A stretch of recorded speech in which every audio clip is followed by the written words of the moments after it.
যদি a plus b equals to √5 এবং a minus b equals to √3 হয় তবে a square plus b square equals to কত?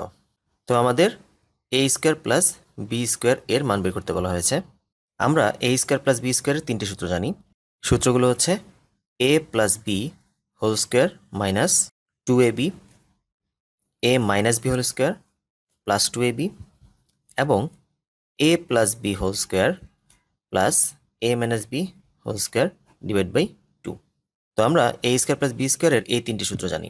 এখন আমাদের মান দেওয়া আছে a plus b equals to √5, a minus b equals to √3। তাহলে আমরা সূত্র দেখে বুঝতে পারতেছি যে এই সূত্রটি অ্যাপ্লাই করতে হবে। তো এখানে যদি আমরা মানগুলো বসিয়ে দিই তাহলে আসবে a প্লাস বি মানে হচ্ছে √5 whole square plus a minus b মানে হচ্ছে √3 whole square divide by 2। Square root কাটা চলে গিয়ে থাকবে 5, এখানে থাকবে 3 divide by 2, that means 8 divide by 2, answer হচ্ছে 4। অর্থাৎ কারেক্ট অ্যান্সার 4।